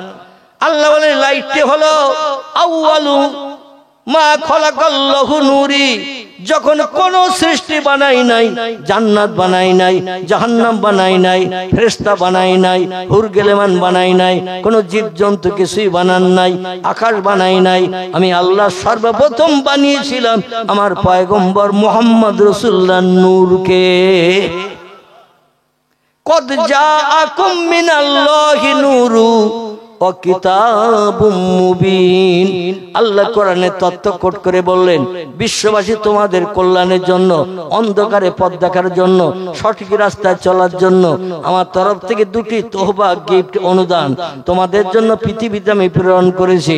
একটি গিফট অনুদানের নাম হলো কদ জাআকুম মিনাল্লাহি নূর। আমি আল্লাহ আমার তরফ থেকে তোমাদের অন্ধকারে পথ দেখার জন্য, সঠিক পথে চলার জন্য, কোনটা ন্যায় কোনটা অন্যায়, কোনটা হক কোনটা না হক, কোনটা সত্য কোনটা মিথ্যা যাচাই করার জন্য একটা তোহবা প্রথম পাঠালাম। তার নাম হলো নূরে মুহাম্মাদি সাল্লাল্লাহু আলাইহি সাল্লাম। চিল্লাই বলুন একটু সুবহানাল্লাহ। 2 নম্বরে হলো কিতাবুম মুবিন। সেটি হলো আমার আসমানি লৌহে মাহফুজের সংরক্ষিত মিষ্টি মধুর সত্যবাণী সত্য কথার একটি কিতাব। কিতাবটির নাম হলো আল কোরআন। কি নাম? আল কোরআন নামক একটা কিতাব তোমাদের কল্যাণের জন্য, সঠিক রাস্তায় সঠিক পথে চলার জন্য, কোনটা মেনে চললে লাভ হবে, কোনটা মেনে চললে লস হবে, আমি সব তত্ত্ব কোরআনের ভিতরে ভরে তোমাদের ঘরে পৌঁছে দিয়েছি। জোরে বলেন সুবহানাল্লাহ। তাহলে এখানে বোঝা গেল আল্লাহ আমাদের কল্যাণের জন্য, অন্ধকারে পথ দেখানোর জন্য একটা নূর পৃথিবীতে পাঠিয়েছিলেন। আল্লাহ বলেন, মা তারাইয়া জিবরিল, আমার আরশের দিকে তাকিয়ে কি দেখতে পাচ্ছ? জিবরিল বলছে, আল্লাহ উজ্জ্বল জ্যোতিষ্কময় একটা লাইট দেখতে পাচ্ছি, জ্বলছে এবং আমার চোখ ধাঁধা লাগিয়ে দিচ্ছে। আল্লাহ বলছে, নাম ইয়া রুহুল আমিন, অবশ্যই তুমি ঠিকই দেখেছ। ওই লাইট থেকে কিঞ্চিত লাইট তুমি হাতে করে নিয়ে ওই বডির ভিতরে আগে ঢুকিয়ে দাও। অন্ধকার বডির ভিতরে প্রাণ থাকতে চাইছে না ভয়ে, এই জন্য আগে একটা লাইট ঢুকিয়ে দাও, আলো বানিয়ে দাও, তারপরে প্রাণটা ঢুকাও, দেখো এবার কি হয়। জিবরিল আমিন চতুর্থবার, 3 বার ফেল করার পরে চতুর্থবারে ওই লাইট আগে আরশ কুরসি থেকে নিয়ে দেহের ভিতরে ঢুকিয়ে দিলেন, আদমের দেহের ভিতরে। ঢোকানোর পরে ভিতরটা একটু অন্ধকার দূর করে আলো দিল। জিবরিল এবার প্রাণটা নিয়ে উপরের দিক থেকে, মাথার দিক থেকে ঢুকিয়ে দিলেন আদমের বডিতে, আর হাতের সঙ্গে প্রাণ আর বার হয় নাই। জোরে বলুন সুবহানাল্লাহ। এই নূরে মোহাম্মদের লাইট পেয়ে আদমের ভিতরের অন্ধকারটা দূর হয়ে গিয়েছিল। এই লাইট আদমের কপাল থেকে শীষের কপাল এসেছিল, শীষের কপাল থেকে নুহুর কপাল এসেছিল, নুহুর কপাল থেকে ইব্রাহিম খলিলুল্লাহর কপাল এসেছিল, বা ইদ্রিসের কপাল এসেছিল, ইদ্রিসের কপাল থেকে ইব্রাহিম খলিলুল্লাহর কপাল এসেছে, ইব্রাহিম খলিলুল্লাহর কপাল থেকে ইসমাইল জবিহুল্লাহর কপাল এসেছে। জোরে বলুন সুবহানাল্লাহ। ইসমাইলের কপাল থেকে চলতে চলতে চলতে চলতে চলতে চলতে মক্কা মুকাররমার কুরাইশ বংশের ভিতরে আব্দে মন্নাফ থেকে শুরু করে, হাশেম থেকে শুরু করে, আব্দুল মুত্তালিব থেকে শুরু করে পরস্পরের কপালে আসতে আসতে এই লাইটটা আব্দুল্লাহর কপালে এসে গেল। আব্দুল্লাহ যেই রাতের বেলা রাস্তাঘাটে পথে চলতেন, আর মাঝে মাঝে টর্চ লাইটের সুইচ টিপলে যেমন আলো জ্বলে বেরিয়ে যায়, দূরের আধার দূর করে দিয়ে আলোর পথ দেখিয়ে দেয়, আব্দুল্লাহর কপাল থেকে মাঝে মাঝে লাইট বেরিয়ে এলাকার মানুষদের চোখে পড়তো। তবে সব থেকে বেশি তাদের নজরে পড়তো, তারা হলো নারী জাতি। কি জাতি? নারী জাতিদের চোখে বেশি পড়তো লাইট। আরে লাইটটা যখন জ্বলে উঠতো, দুনিয়ার মেয়েরা সব পাগল মার্কা হয়ে যেত। আব্দুল্লাহর কপালে একটা দামি লাইট জ্বলে ওঠে, আব্দুল্লাহর চেহারাটা দেখতে এত সুন্দর দেখায়, তামাম মক্কা মদিনা এমন করে সিরিয়া কুফা বসরা যেন আলোকিত হয়ে যায়। এই লাইটওয়ালা ছেলেটা যদি জীবনে ভাগ্যে নসিবে জুটাতে পারি, রাত দিন 24 ঘন্টা লাইটটা আমার স্বামী যদি হয়ে যায়, যুবক ছেলেটা আমার স্বামী হয়, ঘরে পাবো, সব সময় পাবো, জীবনে কলিজা ঠান্ডা করব লাইটটা দেখে দেখে। এটা মক্কা নগরীর সব মেয়েদের চিন্তা ভাবনা ছিল। জোরে বলুন একটু সুবহানাল্লাহ। এমনকি ওয়ারকা বিন নাওফালের কন্যা, তার নাম ছিল মরিয়ম। কি নাম বললাম? মরিয়ম নামের একটি মেয়ে ছিল। এই মরিয়ম নামের মেয়েটি বাবার একদিন ডেকে বলছেন, পিতা, আমি যুবতী হওয়ার কারণে, পাত্রস্থ হওয়ার মতো বয়স হওয়ার কারণে চতুর্দিকে ছেলে দেখছেন আমারে বিয়ে দিয়ে কন্যা দায় থেকে নিষ্কৃতির ব্যবস্থা নেবেন, কিন্তু অধিকাংশ ছেলে দেখে তার পরিচয় শুনলে মদখোর, জুয়াখোর, সুদখোর, ব্যভিচারী, এমন করে মানুষ মার্ডারকারী, পরের অর্থ আত্মসাৎ করে খায়, গরিব এতিমের হক ফাঁকি দিয়ে খায়, মানুষের প্রাণ নাশ করে বিবি বাচ্চাদের বিধবা এতিম করে দেয়। হাজার যুবক ছেলে খোঁজ করেছেন, সব ছেলেদের চরিত্র খারাপ দেখেছেন। আর আপনি হলেন তৌরিতের পণ্ডিত, জব্বুরের পণ্ডিত, ইনজিলের পণ্ডিত, জ্ঞানী মানুষ আপনি। আসমানি 3 কিতাবের জ্ঞান আপনার মগজে ভরা। আপনি হলেন হাফেজ হাফেজ হাফেজ। আপনার কন্যা আমি আপনার আদর্শের রঙে আমি আদর্শ তৈরি করেছি। আমার স্বামী মদখোর হোক, জুয়াখোর হোক, সুদখোর হোক, ব্যভিচারী হোক, পরের অর্থ আত্মসাৎকারী হোক, মানুষ মার্ডারকারী হোক, আমার স্বামী আমি এটা পছন্দ করি না। আর আপনি বাবাও পছন্দ করেন না। ও পিতাই জন্য দিনের পরে দিন, মাসের পরে মাস সময় পেরিয়ে যায়, এখনো কোনো পাত্র সঠিক সন্ধান করতে পারেন নাই। আমি কি একটা ছেলের কথা আপনার কাছে বলবো? মরিয়ম নামের মেয়েটি পিতাকে ডেকে বলছেন, আমি কি একটা ছেলের প্রস্তাব আপনার কাছে দেব? পাড়া প্রতিবাসী অধিকাংশ মেয়েদের মুখে শুনি আব্দুল্লাহ কোনোদিন কাউরে গালি দেয়নি, কারো গালে কোনোদিন চড় মারেনি, কটু কথায় কোনোদিন কোনো কুভাষা ব্যবহার করেননি, কারো মালে না বলে হাত দেননি, কোন গরিবতীর হক ফাঁকি দিয়ে খায়নি। আব্দুল্লাহ চরিত্রটা হলো সাদা কাপড় মার্কা। নবীর বাবা হবেন যিনি, তার চরিত্রটা কি খারাপ হওয়া উচিত? কথা বলে, তার চরিত্র তো খারাপ হওয়া উচিত নয়। কারণ খারাপ লোকের ছেলে যদি মুহাম্মদ রাসূলুল্লাহর মতো আল্লাহর কোন ওলি বান্দাও হয়, আর চায়ের দোকানে 2-5 জন যদি বসে থাকে, বলে ওই ছেলেটার দিকে তাকা, ছেলেটা খুব ভালো ছেলে, ও মিথ্যে কথা বলে না, চুরি ডাকাতি করে না, তাস খেলার মজলিসে বসে না, জুয়া খেলার মজলিসে বসে না, সিনেমার কাউন্টারে টিকিট কাটতে দেয় না, কাউরে গালি দেয় না, বলে বাদ দে তোর কথা, ওর বাপ ছিল 1 নম্বরের বড় ডাকাত। আচ্ছা, যদি বলে ওর বাপ ছিল ডাকাত, তো ছেলেটার নামে বদনাম হবে না? হবে না?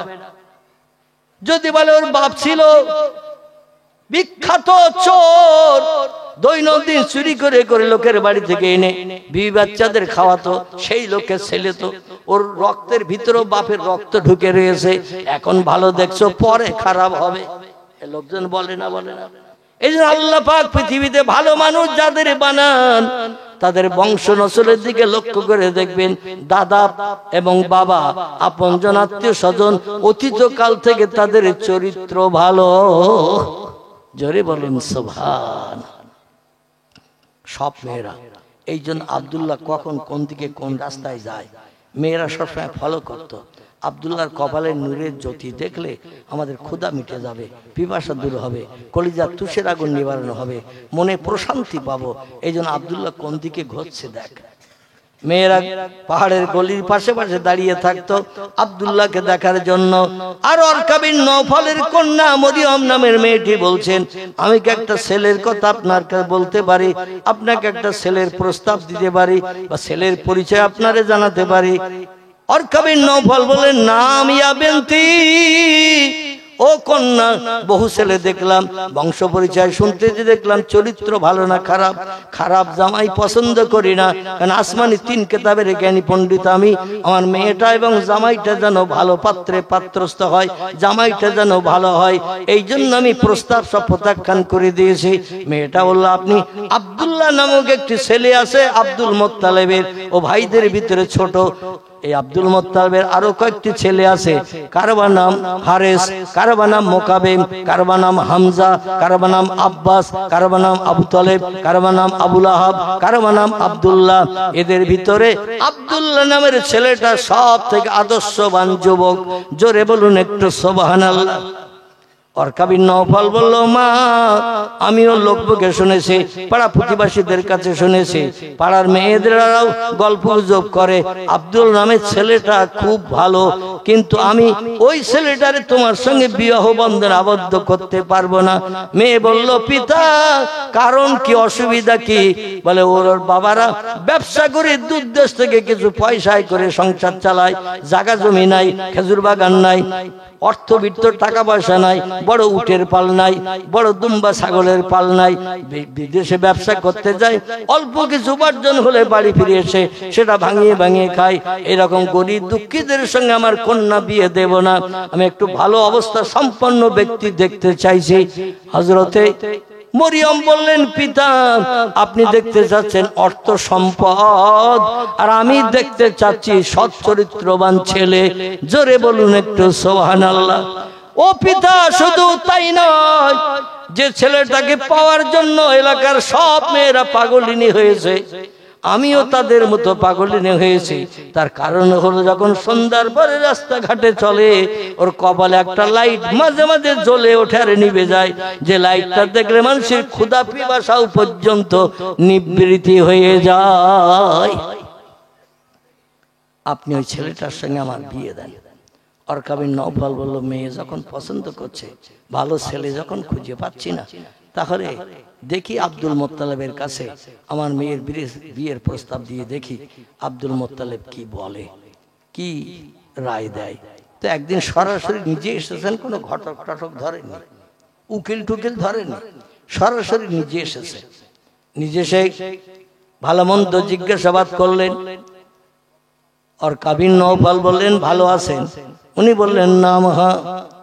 বলছেন, একটা কথা বলার জন্য আপনার কাছে এসেছি, কারণ আপনি কাবার মুতাল্লি, কাবার দরজার চাবি আপনার হাতে, আপনি দরজা খুলে দেন, মানুষ ভিতরে ঢোকে, আর আপনি তালা লাগিয়ে দিলে কেউ ঢুকতে পারে না। এই জন্য আপনার একটা সম্মান মর্যাদা যেমন আছে, আমারও সম্মান মর্যাদা মক্কা নগরীতে কম নয়। আমি হলাম আসমানি 3 কিতাবের জ্ঞানী পণ্ডিত, তৌরাতের হাফেজ, জব্বুরের হাফেজ, ইনজিলের হাফেজ আছি। এই দেশের মানুষেরা আমার উচ্চ শিক্ষিতের তবকায় বসে আমার সম্মান মর্যাদা দেয়, যেখানে রাস্তাঘাটে দেখে আমার সম্পর্কে ভালো সাধুবাদের কথা বলে, আমার সম্পর্কে ভালো প্রশংসার কথা বলে। আমারও যেমন গুণ আছে, আপনারও তেমন গুণ আছে। আপনি কাবার দরজার চাবিওয়ালা, আর আমি আসমানি 3 কিতাবের পণ্ডিত। এই জন্য একটা প্রস্তাব এনেছি। আব্দুল মুত্তালিব বললেন, মা সালাকা ইয়া আখি, কি প্রস্তাব বলেন না? বলে, প্রস্তাব হলো এই, আপনার ছোট ছেলেটার কি বিয়ে হয়েছে? বলে, লা ইয়া আখি, এখনো বিয়ে হয়নি, বিয়ে দেয়নি। বলে, ছেলেটাকে কি বিয়ে দেবেন? বলে, আমার ছেলেদের কাছে বলেছি, একটা ভালো সুন্দরী যুবতী অস্পরা এবং চরিত্রবান মেয়ে দেখো, পছন্দ করো, ছোট ছেলের বিয়ে দেব। কবে মরি কবে বাঁচি, পৃথিবীতে হয়তো খুব বেশি দিন স্রষ্টা রাখবেন না, বয়স হয়ে গেছে, অনেক বয়স আমার হয়ে গেছে, মারা গেলে ছোট ছেলেটার বিয়েটা বাকি রয়ে যাবে, আমি পিতা ওটা পছন্দ করি না। ও ছেলেরা, তোমরা দেশ বিদেশে ঘোরো, ব্যবসা বাণিজ্য করো, যেখানে ভালো সুন্দরী যুবতী অস্পরা চরিত্রবান নারী পাবে, বংশ গৌরব ভালো পাবে, সেখানে তোমাদের ছোট ভাইয়ের বিয়ের জন্য কথা বলো।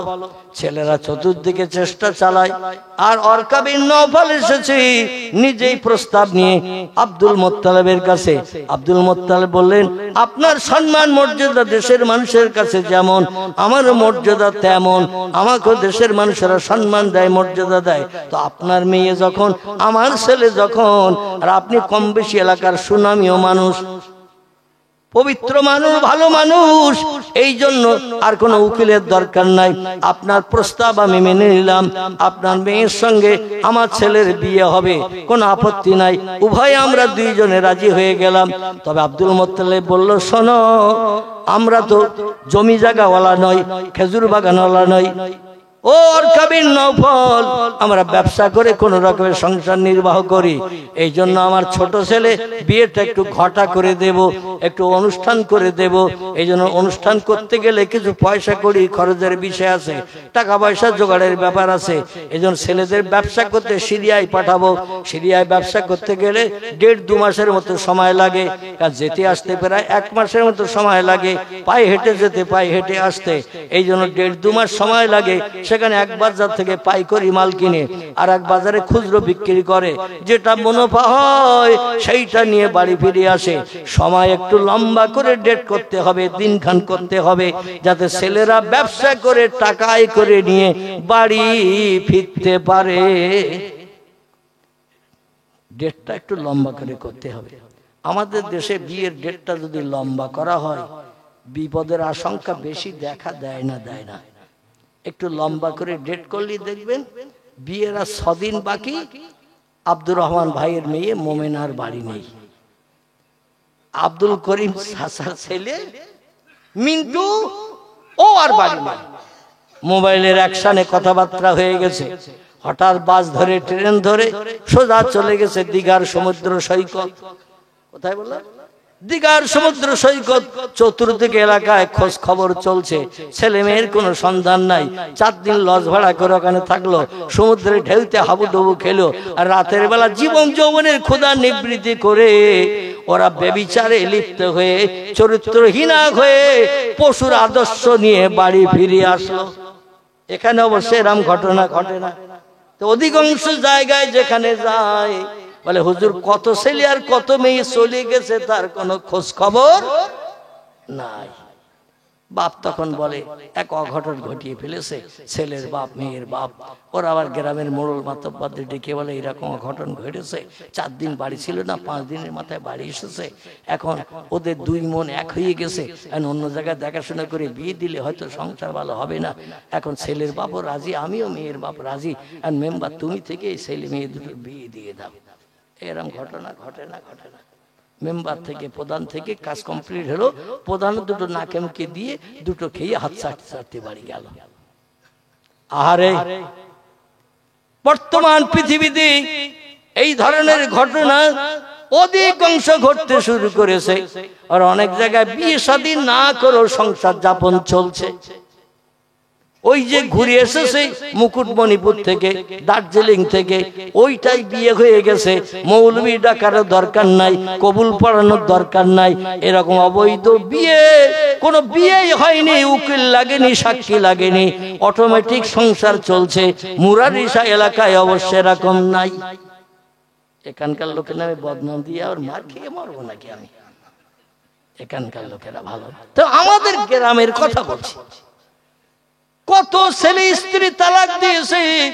শরীয়তের বিধান আছে সংশোধনের, শরীয়তের বিধান মানলো না, স্ত্রীকে তাহলিল করে নিল না। ওই ছেড়ে দেওয়া, তালাক দেওয়া স্ত্রীকে নিয়ে অটোমেটিক সংসার চালাচ্ছে। আমার গ্রামে ভুরি ভুরি আছে, কথা বললে আবার হুমকি দেয়, বুলেটের গুলিতে বক্ক ঝাঁঝরা করে দেব চাচা। আমি কি করছি না করছি ও তোমার দেখার দরকার নাই, ও তোমার বলার দরকার নাই। তোমার খাই নাকি না তোমার পরি, এরকম অবশ্য এখানে বলে টলে না। আমাদের দিকে হুমকি দেয়, নাউজুবিল্লাহি মিন জালিক। আর কাবির নওফাল বলল আব্দুল মুত্তালিব একটু লম্বা করে ডেট করতে হবে। বলে হ্যাঁ, আমার ছেলেরা 9 জন ছেলে ব্যবসা করতে যাবে। ছোট ছেলেরা ছাড়ি না, কারণ ব্যবসা বাণিজ্য ভালো বোঝে না, আর 2 দেশেরই আবার বিপদে পড়বে নাকি, এই জন্য ওরা আমি কাছে রাখি। তবে ছেলেরা ব্যবসা করে না ফেরা পর্যন্ত বিয়ে হবে না। একটু লম্বা ডেট করা হলো, 1 থেকে 1.5 মাসের উপরে। ছেলেরা বাড়ি আসলেই খবর দেব, আপনি আপনার মেয়ের তোড়জোড় রেডি করবেন। আর ঘটা করে বিয়ে হবে আপনার বাড়িতে। নতুন বৌমাকে ঘরে তুলবো, নতুন বৌমার গয়নাগাটি যা কিছু লাগে যৌতুক আদি, বৌমারে যা চেহারা আল্লাহ দিয়েছে সৌন্দর্য, তার থেকে 100 গুণের সৌন্দর্য শ্রীবৃদ্ধি করাবো। আফসান পাউডার, হিমানি, স্নেহ, এমন করে আরো যত কিছু আছে কসমেটিক, এমন করে লিপস্টিক, কপাল পালিশ, চোখ পালিশ সবগুলো দিয়ে দেব। আবার গহনাগাটি দিয়ে সুন্দর করে গলার হার দেব, নাকের নথ দেব, কানের ইয়ারিং দেব। চেহারার সৌন্দর্য 3 গুণ বাড়বে। নতুন বৌমারে ঘরে আনবো, এলাকার মানুষ বলবে খুব সুন্দরী যুবতী মেয়ে পছন্দ করে আমাদের আব্দুল মুত্তালিব চাচার ছেলে আব্দুল্লাহ বিয়ে করে নিয়ে এসেছে। এইভাবে কথাবার্তা পাকাপাকি হলো। আর খবরে শুনলো অরকাবির নওফালের কাছ থেকে এই মরিয়ম নামের মেয়েটি বিয়ে হবে। মা কথাবার্তা মেনে নিয়েছে। আব্দুল মুত্তালিব যেমন সম্মান আছে দেশে, আমারও সম্মান আছে, 3 কিতাবের হাফেজ আমি, এই জন্য উনি আমার প্রস্তাবটা 1 বাক্যে মেনে নিয়েছেন। তো বিয়েটা তাড়াতাড়ি হবে না, কমপক্ষে মাস 1.5 উপরে সময় লাগবে। ওনার ছেলেরা ব্যবসা করতে বিদেশে সিরিয়ায় যাবে, এমন করে সেখান থেকে ব্যবসা করে টাকাই করে নিয়ে আসবে। তাহলে ভাইয়ের স্ত্রীকে সুন্দর করে সাজিয়ে নিয়ে বাড়িতে নতুন বৌমারে তুলবে। আমাদের দেশে ছেলে যদি গামছা পরিয়ে যায়, ও জামা কাপড় থেকে শুরু করে সবগুলো নিয়ে নতুন বউ নিয়ে বাড়ি হাজির হয়। ঠিক বললাম না ভুল বললাম? গামছা পরে ছেলে যাবে, বাকি কাজ সব মেয়ের বাপের দায়িত্ব। এদিকে অবশ্য এরকম হয়টা না, কি জ্বালায় পড়েছে মেয়ের বাপ। এক মেয়ে জন্ম দিয়ে রাতের ঘুম হারাম হয়ে গেছে। মেয়ে এবং ছেলে দুইজনের কাপড় চোপড় দিয়ে সাজিয়ে মসজিদের ইমাম সাহেব ডাকিয়ে বিয়ে দিয়ে বাড়ি তুলে দিতে হবে। তারপরে 36 ইঞ্চি কালারিং টিভি 6 মাস পরে দিতে হবে। পালসার মোটরসাইকেল একটা দিতে হবে, তো পায়ে কিক করে স্টার্ট নয়, হ্যান্ডেলের সুইচ টিপলে যেন গ্যা গ্যা করে স্টার্ট হয়। এরপরে খাট দিতে হবে, তোষক দিতে হবে, আলমারি দিতে হবে, ড্রেসিং টেবিল দিতে হবে। ওটার দাবি আমরা আর করবো না। ও মেয়ে তার ঘর গোছানোর জন্য বাপের কাছ থেকে কান মলিয়ে নিয়ে নেবে। ঠিক বললাম না ভুল বললাম? মেয়ে ওর বাপের কাছ থেকে কান মলিয়ে নেবে, কারণ ওর ঘর তো সাজাবে। ওটার কথা আমরা বলবো না, আমরা বলবো পালসার গাড়ির কথা, 36 ইঞ্চি কালারিং টিভির কথা। আর তোমার জামাই মেয়েকে যদি সুখে রাখতে চাও, 5-7 মাস 8 মাস বিয়ে হওয়ার পরে 1,00,000 টাকা দিতে হবে ব্যবসা করার জন্য। মানে এর পরও আর যদি কিছু লাগে তাও বলে বসে না, বসে না। অনেক মেয়ে বাপের অভাবের দিকে দৃষ্টি করে, বাপের সংসারের দিকে দৃষ্টি নিক্ষেপ করে, অনেক মেয়ে গলায়ও দড়ি দেয়, বিষ খেয়েও আত্মহত্যা করে দুনিয়া থেকে বিদায় নেয়।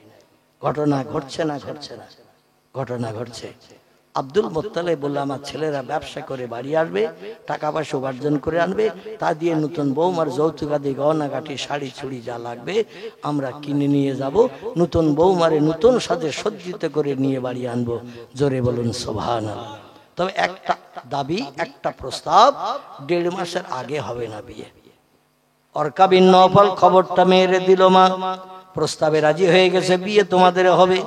তুমি যে ছেলেটারে পছন্দ করো, কপালের নূরের জ্যোতি জ্বলতে দেখো, সেই মেয়েটা, সেই ছেলেটা ভবিষ্যতে তোমার স্বামী হবে। তো একটু অপেক্ষা করতে হবে 1.5 মাস।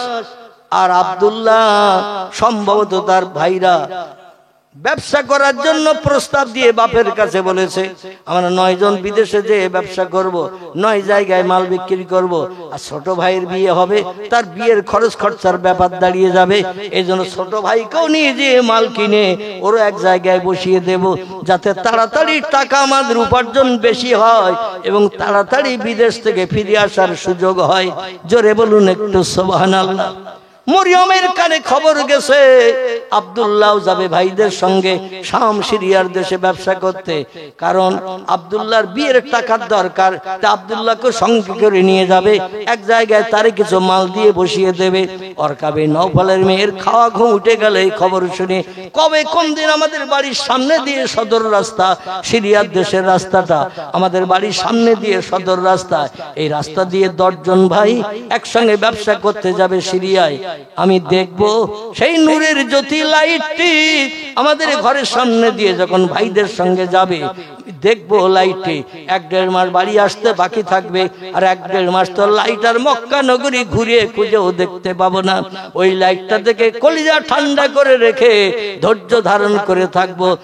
কবে যায় দেখার জন্য প্রতিদিন সকাল থেকে সন্ধ্যা পর্যন্ত অপেক্ষায় থাকে রাস্তার দিকে তাকিয়ে। জোরে বলুন একটু সুবহানাল্লাহ। হঠাৎ 2-4 দিনের ভিতরে হারেস, মুকাবেম, হামজা, আব্বাস, আবু তালেব, আবুল আহাব এরা আব্দুল্লাহর সাথে করে নিয়ে ব্যবসা করতে চলে যাচ্ছে অরকা বিন নওফলের বাড়ির সামনে দিয়ে। ব্যবসা করতে যখন চলে যাচ্ছে, আরে মরিয়ম নামের মেয়েটা, অরকা বিন নওফলের কন্যাটা, এ তখন কি করেছেন জানেন? বাড়ির দরজার পাশে দাঁড়িয়ে দাঁড়িয়ে দীর্ঘ 1-1.5 মাস সময় লাগবে বাড়ি আসতে, নূরের চমকের জ্যোতির লাইটটা একটু কলিজা ভরে দেখে নি, বাড়ি আসার পরে আমার সঙ্গে বিয়ে হবে। উঠতে বসতে ঘরে আশেপাশে চলতে লাইটটা আমি সব সময় দেখতে পাবো, কলিজার তুষের আগুন নিবারণ করতে পারবো। 1-1.5 মাসের জন্য বাস্তব চোখে একটু লাইটটা ভালো করে দেখে নি। দরজার পাশে দাঁড়িয়ে রয়েছেন, খাওয়া ঘুম তার উঠে গেছে, খাওয়ার চিন্তা নাই, ঘুমানোর চিন্তা নাই, পিপাসার পানির চিন্তা নাই। আব্দুল্লাহ নূর দেখলেই সব সমস্যার সমাধান হবে।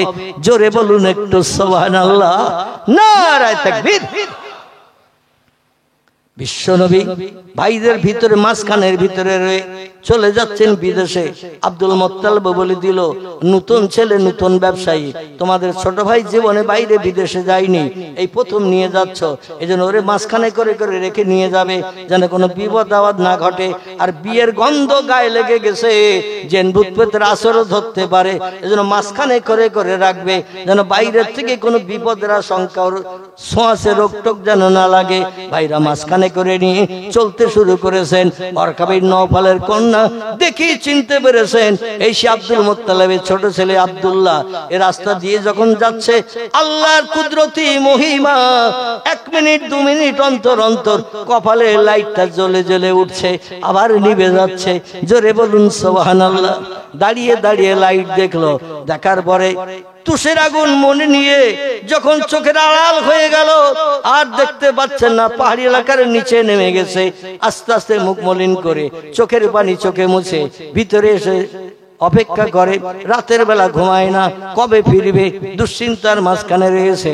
1.5 মাস পরে আল্লাহ নবীর ভাই এমন করে চাচারা হারেস, মোকাবিম, হামজা, আব্বাস, আবু তালেব, আবুল আহাব, এরা যখন আব্দুল্লাহরে নিয়ে ব্যবসা করতে খুব বেশি দিন লাগে নাই, 1 মাসের ভিতরে মাল কেনে পাইকারি বাজারে, মাল বিক্রি করে খুচরো বাজারে।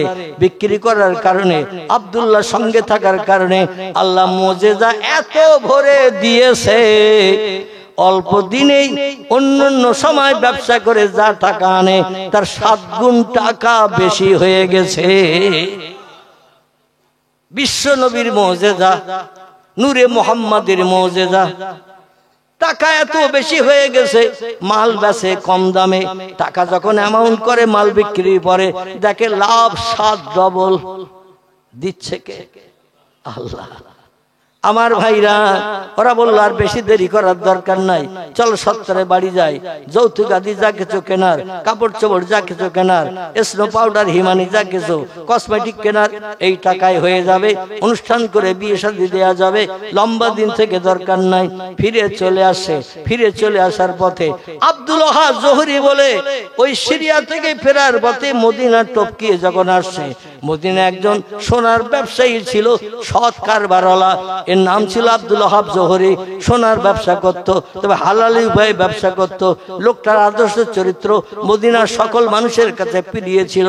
এর একটা যুবতী মেয়ে ছিল বিবাহের যোগ্যা, মেয়েটির নাম হলো আমিনা। কি নাম? মেয়েটির নাম হলো আমিনা।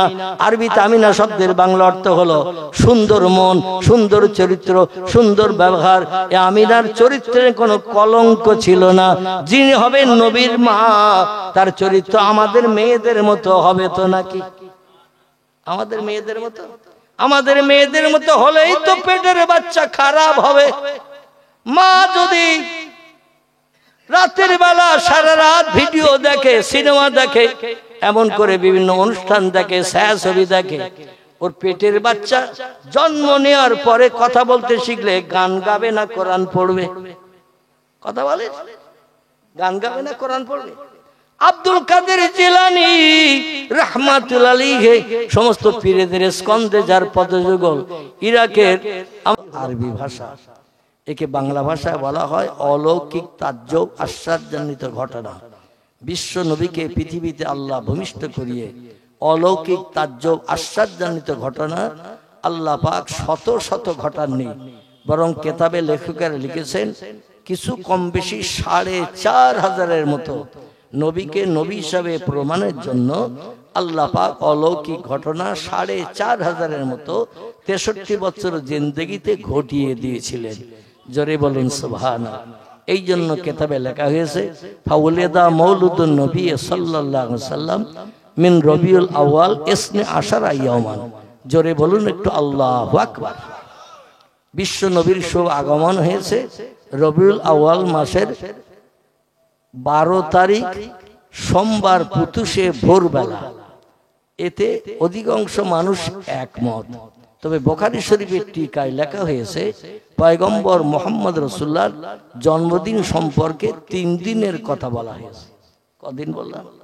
বিশ্ব নবীর জন্মদিন সম্পর্কে বুখারী শরীফ ইমাম আবু আব্দুল্লাহ মুহাম্মদ ইবনে ইসমাইল বুখারী রাহমাতুল্লাহ আলাইহি ইরাকের এমন করে খোরাসানের বোখারা নগরীর কীর্তি সন্তান তিনি এই বুখারী শরীফটা মানুষের জন্য তোহফা উপঢৌকন দিয়ে গেছেন, যার ভিতরে কম বেশি ৬৫০০ মতো হাদিস শরীফ লিপিবদ্ধ আছে।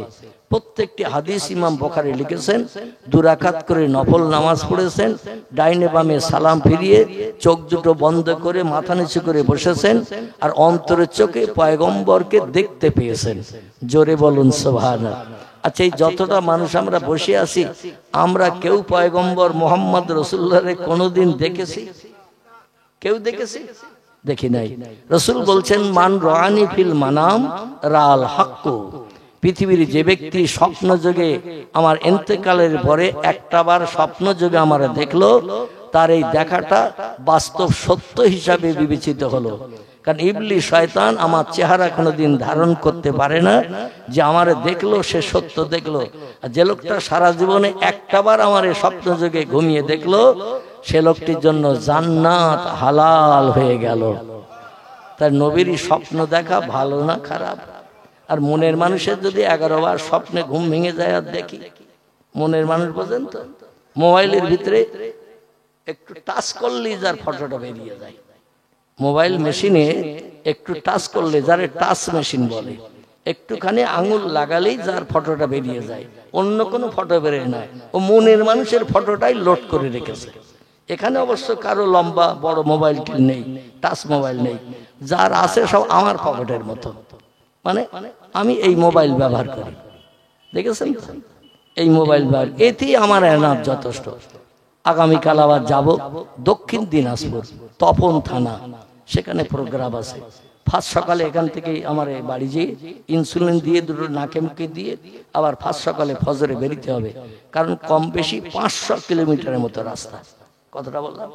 500 কিলোমিটার রাস্তা। আবার সামনে মাধ্যমিক পরীক্ষা আসছে, জলসা যেখানে হবে সেটা হলো মাধ্যমিক হাই মাদ্রাসা। এই জন্য ওরা বলছে, হুজুর সামনে পরীক্ষা আসছে, সরকারি তরফ থেকে বাধা দেবে, এই জন্য একটু তাড়াতাড়ি আসবেন, সকালে সকালে জলসা শেষ করে দেব। আমি বললাম, দোয়া করেন, চেষ্টা করেন, আপনি মনোমতো যেন আল্লাহ পৌঁছিয়ে দেন। এই মোবাইলে ফোন টোন চলে, অনেকে আবার বড় মোবাইল ছাড়া ব্যবহার করতে পারে না। ঠিক বললাম না ভুল বললাম? আর বড় মোবাইল ব্যবহার করার কারণে দুনিয়ার বড় বড় সিনেমা হলগুলো সব আসমানে উঠে গেছে। কোথায় গেছে? দুনিয়ার বড় বড় সিনেমা হলগুলো সব আসমানে উঠে গেছে। আমি বাংলাদেশ 8 বছরের মতো প্রোগ্রাম করেছি। বাংলাদেশ হলো মুসলমানদের দেশ, যে দেশে শতকরা 95% মুসলমান বাস করে। 100-র ভিতরে 95 জন মুসলমান। হিন্দু মেয়েরা যখন রাস্তায় বেরোয় বাজার টাজার করতে বা শাড়ি চুড়ি কিনতে, ওরাও মুসলমানদের মেয়েদের মতো মাথায় কাপড় দিয়ে যায়। ওদের কপালে কোনো রকম সিঁদুর টিঁদুর থাকে না, হাতে ওদের শাখাও থাকে না। মানে মুসলিম পরিবেশে চলাফেরা করে, কেউ যেন দেখে নাক না ছিটকায়। মুসলমানদের পরিবেশে চলে। আর আমাদের এখানে মুসলমানদের মেয়েরা হিন্দুয়ানা পরিবেশে রাস্তায় বার হয়, যাতে ওরা যেন ওদের দিদি হিসাবে আমার চিনে নেয়। ঠিক বললাম না ভুল বললাম? যাই হোক, আমি যেটা বলতে চাচ্ছিলাম, এখন আপনারা যদি বলেন, হুজুর সিনেমা হল আসমানে উঠে গেছেন বললেন, বিষয়টা তো বুঝলাম না। তাহলে আমি গোটা কয়েক সিনেমা হলের নাম করি, শুনলেই আপনারা বুঝতে পারবেন যে কেমন আসমানে উঠে গেছে। আমাদের এই উত্তর 24 পরগনার দেগঙ্গা বলে একটা থানা আছে। কি থানা? দেগঙ্গা থানা। দেগঙ্গা থানার আগে আর বাজার আছে, মার্কেট, দেগঙ্গা বাজার। এই দেগঙ্গা বাজারে ঢুকতেই ডান পাশে একটা বড় সিনেমা হল ছিল। বর্তমান সে সিনেমা হল ভেঙে চুরমার করিয়ে সেখানে আবার অন্য ব্যবসার জন্য বিল্ডিং বানানো হয়েছে। আমাদের বসিরহাটে একটা সুনামীয় সিনেমা হল ছিল, কম বেশি আপনারা নাম জানেন, তার নাম হলো ফাল্গুনী। কি নাম বললাম? রাস্তার ধারি ডান পাশে বারাসাতের দিকে যেতে ফাল্গুনী সিনেমা হলও ভেঙে চুরমার করে সেখানে আবার মালিক চিন্তা ভাবনা করেছে কি ব্যবসা করা যায়। আমাদের বসিরহাটে আরো একটা বড় সিনেমা হল ছিল আমাদের ময়লা খোলার ওখানে, মানে তালপুকুর রোড, যেটা তালপুকুর রোড এসেছে না, ওই তালপুকুর রোড, ওই রোডের একেবারে মুখের কাছে কাছাকাছি সিনেমা হলটির নাম ছিল দেবযানী। কি নাম বললাম? সেও ভেঙে চুরমার করে আকাশে তুলে দিয়েছে। কারণ এখন আর সিনেমা হলে কোনো ছেলে মেয়ে যাওয়ার প্রয়োজন নাই, কারণ প্রত্যেকের পকেটে একটা করে সিনেমা হল ভরা। ঠিক বললাম না ভুল বললাম? আমি ভুল বললে ধরিয়ে দেবেন, সংশোধন করে নেব। আর আপনারাও ভুল তথ্য দিলে আমিও সংশোধনের চেষ্টা করব। তবে এতেকাফের নিয়ত করে বসে থাকলে হবে না। রমজান যখন আসবে এতেকাফের নিয়ত করে বলবেন, কেউ নিষেধ করবে না, ঠিক কি না? এখন এই সামনে যে মাস আসছে বা আমাদের কাছে হাতছানি দিয়েছে, এই মাসটির নাম হলো শাবান মাস। কি মাস বললাম? শাবান মাস। যাই হোক, এই শাবান চলে যাবে, তারপরে এতেকাফের নিয়তের মাসের গন্ধ পাওয়া যাবে, ঠিক কি না? এই জন্য প্রত্যেকের পকেটে এখন একটা করে সিনেমা হল ঢোকা, যার কারণে আর সিনেমা হলে যে পয়সা খরচ করে টিকিট কাটার দরকার